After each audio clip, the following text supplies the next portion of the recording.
નમસ્કાર દોસ્તો, ગુજરાતી વાર્તા સાંભળવા માટે આવ્યા છો તો ચાલો વાર્તા સાંભળીએ. મને નાનપણથી બધા કરતાં કંઈક યુનિક કામ કરવાની અને બધાથી અલગ અને સારી કરિયર બનાવવાની ઘણી ઈચ્છા હતી. આ કારણે નાનપણથી હું મારા ભણતર અને કરિયરની વાતોમાં જ રચ્યો પચ્યો રહેતો. ન તો હું કોઈ ફિલ્મ જોવામાં રસ લેતો કે નહીં કોઈ સ્પોર્ટમાં રસ લેતો કે કોઈ સામાજિક પ્રસંગોમાં હાજરી આપતો. આ કારણે મારા મિત્રો પણ ઘણા ઓછા હતા અને જે મિત્રો હતા એ બધા મિત્રો મારી જેમ જ કરિયર ઓરિએન્ટેડ હતા. આખરે કરિયર પ્રત્યેની મારી પેન્શન જ મને દિલ્હી સુધી લઈ ગઈ અને દિલ્હીમાં પણ દિલ્હીના પ્રવેશદ્વારમાં પાલનપુર એરપોર્ટ સુધી લઈ ગયા. મારી સાથે મારા બીજા 3 મિત્રો પણ દિલ્હી જોબ શોધવા આવેલા, જેમાં નેહા નામની મારી મિત્રને મારી સાથે જ એરપોર્ટ રિસેપ્શન એરિયામાં જોબ મળી ગયેલી. દિલ્હી જેવી મેગા સિટીમાં ભાડાનું ઘર શોધવું ઘણું મુશ્કેલ હતું, છતાં પણ ક્યાંકથી થોડી ઘણી ઓળખાણ મેળવીને એક રૂમ રસોડાનો ફ્લેટ ભાડે રાખ્યો અને એમાં અમારું ગુજરાતનું મિત્ર વર્તુળ રહેવા લાગ્યું. અમારા ગ્રુપમાં કુલ 3 છોકરા અને 1 છોકરી હતી.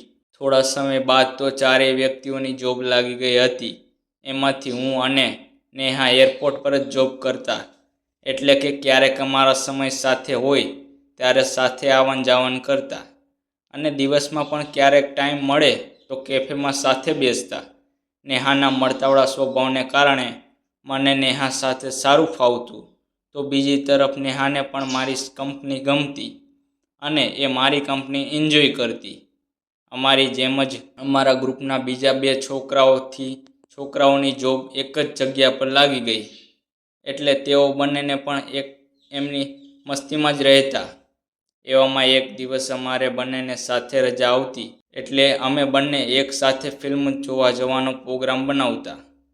ફિલ્મ તો આખી બરાબર પૂરી થઈ ગઈ, પરંતુ ફિલ્મ પૂરી થયા પછી અમે એક રસ્તા પર ટહેલતા પસાર થઈ રહ્યા હતા ત્યારે અચાનક જ નેહાએ મારો હાથ પકડી લીધો અને એણે એનો મારા પ્રત્યેનો પ્રેમ વ્યક્ત કર્યો.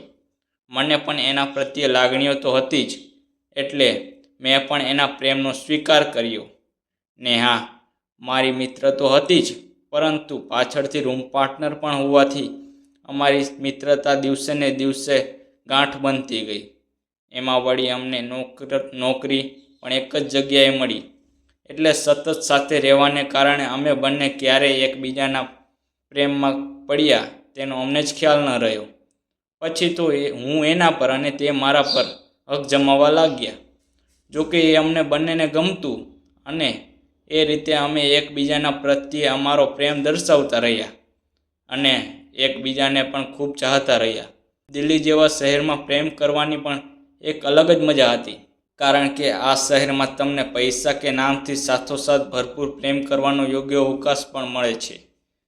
અમે દિલ્હીની એ બાબતોનો ભરપૂર લાભ લીધો અને આ રીતે અમે એકબીજાને ખૂબ જ પ્રેમ કર્યો. હવે તો અમારી લવ સ્ટોરીને પણ 7 વર્ષ થઈ ગયા છે અને અમારા 2 મિત્ર પણ અમારાથી છૂટા પડીને એમની દુનિયામાં ગોઠવાઈ ગયેલા છે.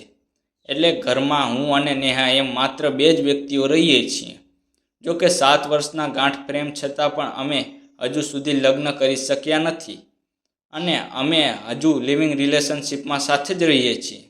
અમારા બંનેના ઘરના સભ્યો અમારા પ્રેમથી ખૂબ જ રાજી હતા, એટલે અમને લગ્ન બાબતે અમારા ઘરની પરવાનગીની કોઈ ચિંતા રહેતી નથી. પરંતુ નેહાએ એની નોકરીમાં એક બોન્ડ લખી આપ્યો હતો, જે હેઠળ એને અમુક વર્ષો સુધી ફરજિયાત અપરિણીત રહેવાનું હતું. જોકે હવે તો એ બોન્ડનો સમય પણ પૂરો થવા આવ્યો છે, એટલે થોડા મહિનાના અંતર પછી હું અને નેહા એમ બંને લગ્ન કરીશું. સમાજ કે કાયદાની દ્રષ્ટિએ વિધિવત એક થઈને રહીશું. જોકે 7 વર્ષના આ સહવાસ પછી અમે એટલું સમજી ગયા છીએ કે પ્રેમ જેવી બાબતમાં લગ્ન થાય કે નહીં થાય એ અલગ વાત છે, પરંતુ 2 મળેલા જીવોએ જો આજીવન એક થઈને રહેવું હોય તો એમની બંને વચ્ચે પ્રેમ હોવું અત્યંત જરૂરી છે. અને અમે માત્ર ને માત્ર પ્રેમના આધારે જ લગ્ન વિના પણ એકબીજાને સાથે 7 વર્ષ અત્યંત આનંદિત પસાર કર્યા છે. આવી જ વાર્તા સાંભળવા માટે ચેનલને સબસ્ક્રાઈબ કરો. મિત્રો, ધન્યવાદ.